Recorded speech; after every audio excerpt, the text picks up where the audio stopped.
Patrick Klepek, let's talk about Shogun Episode 4, The Eightfold Fence. Overall, what did you think of this episode, Patrick Klepek?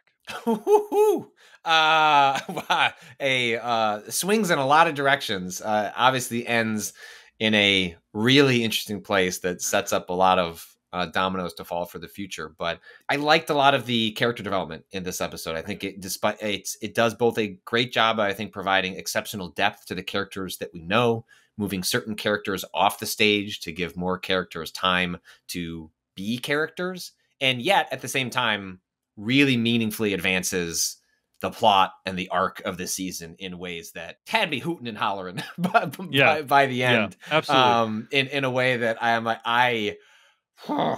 now this is a show we can't watch, like you and I can't cheat. We can't watch ahead of where we're at. Yes. But if I could, that's what I might have done that. I might have done that this week after I saw the conclusion of this episode. Bold admission that Patrick would come on, break like the Decoding way TV protocol.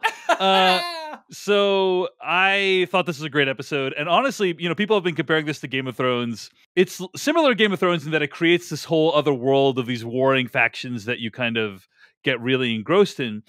But also, like, structurally, sometimes it's like Game of Thrones in the sense that, hey, it's a lot of people talking in rooms and then occasionally shocking violence. Like, that's kind of, and that is very Game of Thrones, right? It's kind of, we're all kind of just chilling, talking, debating, and then shocking violence. And that's kind of, that is a very Game of Thrones that's a feeling I got watching Game of Thrones episodes early on. And that's kind of what I got watching this episode as well. So let's talk about and spoil this entire episode of Shogun. I want to make a correction from last week. I had mentioned that he is given Blackthorn is given the name of Hatamoto, but that is not a name. It is actually a title. According to an article about Shogun at Men's Health, Hatamoto is a real historical term which translates from Japanese to English as guardian of the flag, working as a bannerman or upper vassal to a samurai lord. A daimyo such as Toranaga would have a whole number of Hatamoto working under them, similar to officers working under a general, end quote. So Hatamoto is a new title for Blackthorn, and we should make that clear, and it becomes very clear in this episode. So there's a few big plot lines in this episode that are worth mentioning and discussing in detail. First of all, there's what happens with Toranaga. So it's winter in Ajiro. Lord Yabushige is coming into town with Toranaga, Lord of the Kanto.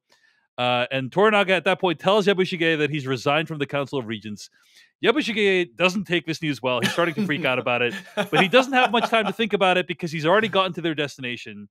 And after saying some greetings to all the men, Toranaga surprises Yabushige by leaving and saying Yabushige has to work with his son to prep the men for battle. Couple things to mention about this whole sequence. One is, this whole episode, Yabushige is such an amazing character. He is so funny because he is clearly in a hell of his own making. And, and he is like over it. He's over it. He's just like, I can't believe this is how it's all going to end for me. Like, this is how I'm going to die? This is how I'm going to die? This is so dumbass. This is so dumb. This is so dumb the way I'm dying. It's just like hilarious that he is so put upon. At the same time, he has created a lot of his own problems, right? Like seeing a character that's just completely over it in this scenario is just inherently very enjoyable. And throughout the episode, he just keeps getting bad news after bad news. Like, oh, wait, I'm babysitting your son now? Like, it's just is hilarious to see his reactions to everything that's going on. It looked freaking incredible, this whole sequence. You're seeing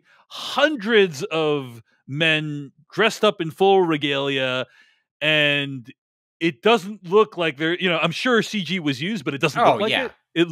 It looks all very photorealistic. It's just a testament to the production values of the show. We have seen many expensive shows, Patrick Klepek, Ahsoka, and other shows that use Secret Invasion, that use that cost over $200 million to make and look way crappier than this show, right? This show looks incredible. And this sequence where they have all these hundreds of men lined up and they're all chanting and they're all, it's just like, wow. Every episode, there's multiple times I'm in awe that this show exists. Anyway, Patrick Klepek, any thoughts on this opening sequence? Yeah, I'm with you at how visually striking it is, especially relative to how a lot of other shows probably of the same budget, caliber, production. But I also think what's going for this show is the two shows you just I heard a cough, and then like there were some other things mentioned. I don't think I mentioned know. anything. Weird.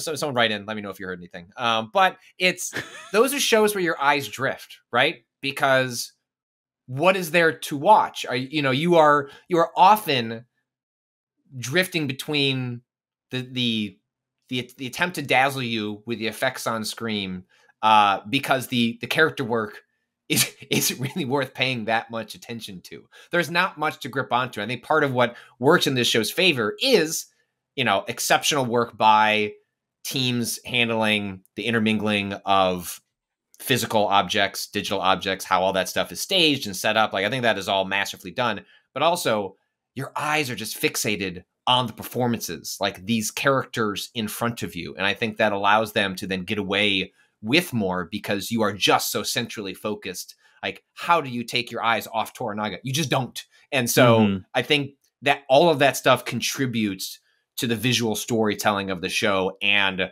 the scale that it's trying to depict. And I do think that was something that like Game of Thrones also was able to do at its best, was like, yes, there was a wonderful mixture at its best of mixing the physical and the digital. But when you have these incredible eye fixating performances, you're just drawn to look at that and forgive less because you're not fixated on everything that's surrounding. Forgive more. Yes. To forgive more because you're not fixated on what's around them. Whereas in some of these other shows, you're kind of just dancing all over the screen, and it makes bad stuff look worse. And so in a show where you have good stuff that already looks good, it looks even better when you're so focused on the singular performances at the center of it. Let's talk about some of the stuff that happens with Blackthorn and Mariko and Fuji this episode. With Blackthorn's new title of Hatamoto comes new spiffy living quarters and a consort, Fuji-sama, the woman whose husband and baby were killed for honor purposes in an earlier episode.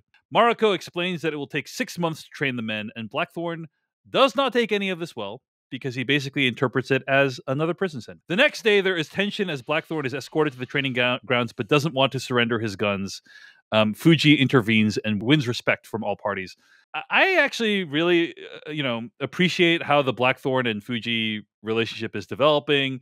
She kind of steps in and is a real badass in that scene. And but it's just such an interesting dynamic where she's obviously had this unimaginable tragedy that she's had to endure, and then needs to work for Blackthorn, which is probably one of the worst jobs anyone could possibly have, right? No one wants that, but then kind of is still showing up, and there's some kind of nobility in that I think we're witnessing that character so far. Who knows where the Blackthorn Fuji relationship is going to evolve to, and how Blackthorn will evolve? Like, I don't know, but so far I'm really kind of loving that dynamic, and it's a really interesting dynamic that we don't get to see very often on TV or in film. Like, it's using this time period to show this dynamic that's very unique. Patrick Klepek, any thoughts on these scenes with Blackthorn and Fuji?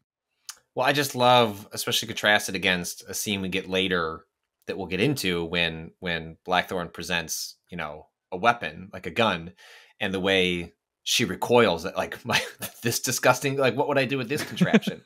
And yet you forget that like scenes before, she seemed like the ultimate badass with that. Like, I'm not even sure if she knew how to fire that weapon when she aimed it at that guy, but she did so utterly convincingly that it didn't matter, and everyone backed off, and the situation was able to resolve. So I think that speaks to her ability to improvise, and I have to suspect that improvisational ability will be something we see more of going forward. My interpretation was kind of, this is a very crude weapon this is not a weapon for a more civilized age, like a sword. So there's no honor in a gun, right? Exactly. But it's fair enough. And yes, what a touching scene between the two of them, where they kind of they can't speak each other's language, but they can kind of connect or attempt to connect in some way. I thought that was lovely. Anyway, on the field of battle, Yabushige explains that his men don't need to learn about guns and muskets because the Portuguese already introduced them to those weapons 50 years ago. But they do need to learn about battlefield tactics. It becomes clear real quick that Blackthorn doesn't know shit about any of that, but he does understand naval battle tactics. So that's where he changes the subject to. And he starts training Yabushige's men on how to use cannons and fire them with a precision that they'd never witnessed before. Funny scene, because Blackthorn's that guy that gets up in front of the class for the day of the presentation and hasn't prepared at all. Like he hasn't even made up a convincing bullshit story of how tactics are used. So anyway, I thought that was highly amusing. And again, the show using Mariko translating between them as this whole other layer that's going on in the conversation between the characters that I particularly appreciated. I just like watching the show increasingly put him in situations where, all right, buddy, let's make those wheels turn. You know what I mean? How are you not going to die? How are you going to get out of dying today? Basically, right? There's the famous tweet about Trump that's like, can't wait to see like old Donnie Trump wriggle his way out of this one. Like wriggles his way out of it easily. And there's a quality to that with Blackthorn. It's like, buddy, what are the tactics? What are the tactics? And then he figures out the canon solution. And a lot of this show is him being put in increasingly odd situations that he doesn't have a good answer to, and he comes up with one. He pulls a rabbit out of the hat, and over again. And that's being paired with, at least what we can see so far, what I take to be like a genuine like emotion react. Like we do see a character developing. It is not just a clown that is coming up with solutions to the predicament that they're in. We'll see where all that ends up landing. But I enjoy that is a reoccurring bit of the show is, what's old Blackthorn gonna do this time now that he's been asked to do something that he's unqualified for? Highly amusing, but still impressive that he's able to get out of this situation. So, yep. It was a good solution too. It was a smart one. Later, Blackthorn and Fuji reconcile, with Blackthorn giving Fuji a weapon, Fuji giving Blackthorn some swords. Mariko and Blackthorn have several heart-to-hearts throughout this episode, with Mariko discussing their philosophy on life and how brutal and short it is in Japan, and also revealing that she has a different mission as yet undisclosed. Some great writing in this episode. Mariko going on a few monologues. She talks about death is in our air, in our sea and earth. It can come for us at any moment. We live and we die. We control nothing beyond that, end quote.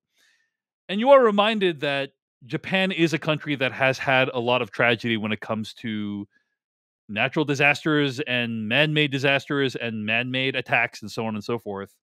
And that was obviously something that was true even back hundreds of years ago. So I did think that was a sobering reminder there. Also, Mariko says later on in the episode that, quote, many, many years ago, a great injustice stole everything from me. For a long time, I've been unable to seek resolution for what happened, but recently, Toranaga offered me a way, end quote. So I have a feeling she's going to be pretty critical to the plot later on. Not a book reader expert, but I have a feeling that that's going to be like, we're going to find out at the end of the day, like that was the whole game all along, is what Mariko's secret mission is. Well, yeah, when you're getting vague and foreboding flashbacks, like, you're not showing me the whole context of this scene. Wonder if that'll be important later on. Yeah.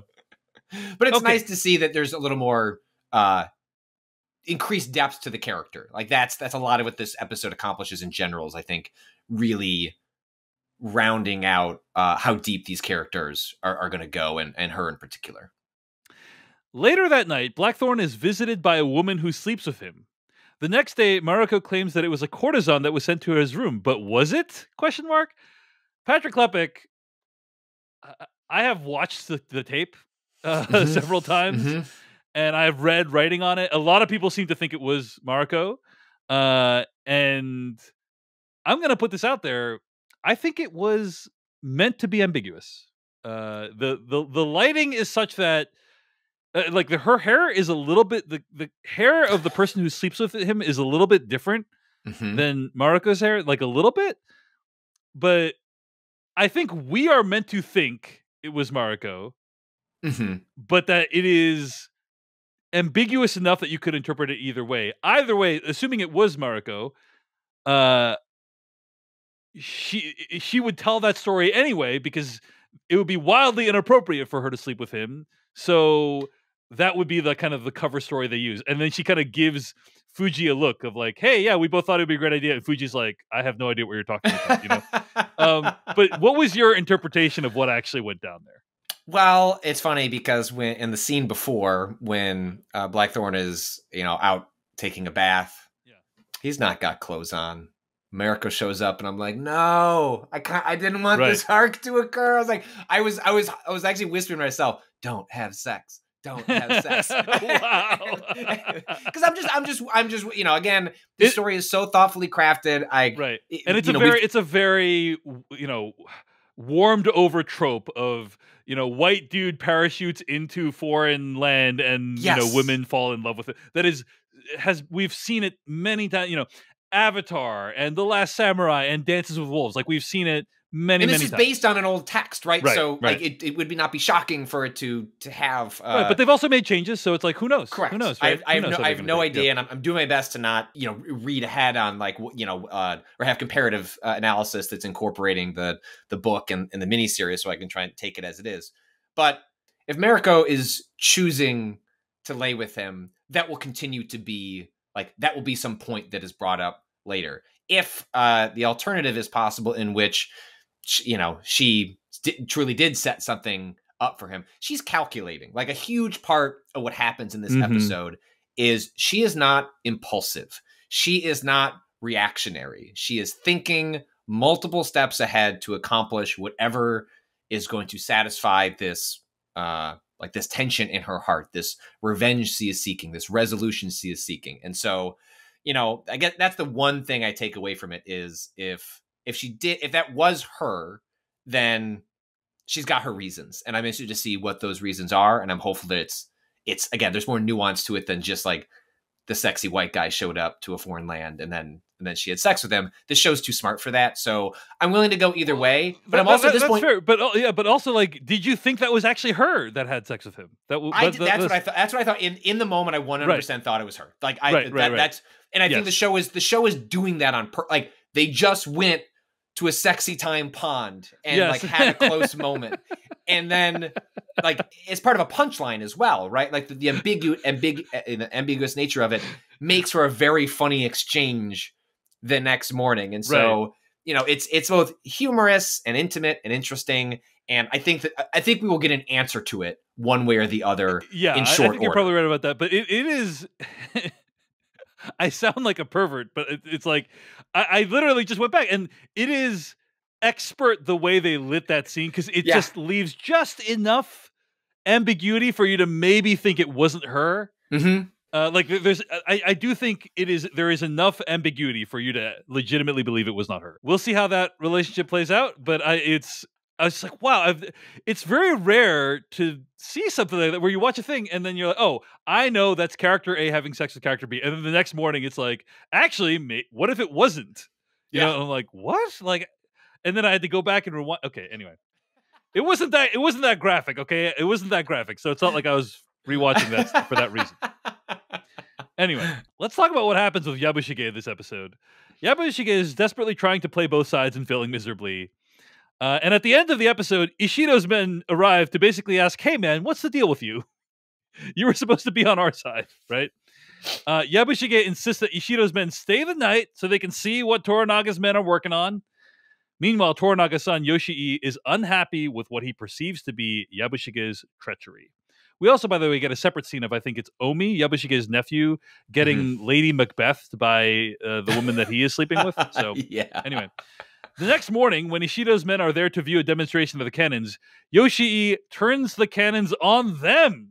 In a spectacular display of gruesome violence, the episode ends with Mariko realizing in horror that war has now begun between the clans. This scene is absolutely incredible. It's so freaking good. It's so good. Because you have, not since Ridley Scott's Napoleon, have you seen what cannonballs can do to human and horse flesh. Like, completely dismantle them. It is amazing. It's an amazing moment. It's amazingly depicted. It is frighteningly plausible how it looks. And it's also surprising. I mean, you kind of see it coming. You kind of know that Yoshi is going to do something because he's clearly unhappy with how he's being treated. And he's thinking to himself, hey, I got to show that I also have the heart of a leader. And I'm going to do that by starting a war, apparently. Anyway, any other thoughts on this sequence, Patrick Klepek? No, it's not surprising, but it's also not completely telegraphed. It is not as though it's the kind of scene that as it opens, you're like, Now I am waiting for these men to die. Right. But it dawns upon you pretty quickly that things are amiss. Something is going to happen, and the way it, like, they get hit once, and it sort of just cuts away, and then when they get hit again, that's when the show really unleashes sort of the graphic nature of the violence, and it really sells. Scene where Josen, the guy, he's my God, dismembered and he's still alive on the ground, and it's like, wow, they had to mock up a whole version of his dead body, like his dismembered body, just so that actor could kind of be acting that scene. Yeah, the effects are tremendous. Like, 100% believe that man lost most of his body parts, except for the ones that let him still talk and give a monologue at the end to Toranaga's son. But it's shocking in a really, like, entertaining way. It's shocking in a really thoughtful way. Again, this is a show that is really thoughtful about it, often in its depictions of violence. Like, it's here is more in line with what we saw in the first 2 episodes of the show, where when violence does occur, it is quick, it is brutal, it is upsetting, and it's to a point. And I think one of the problems that you and I had with the 3rd episode was, here's a lot of, I don't know, sword fighting, esque combat that, the choreography was fine, like the filming of it was fine, but it felt like we were mostly just wasting time to get to the next scene.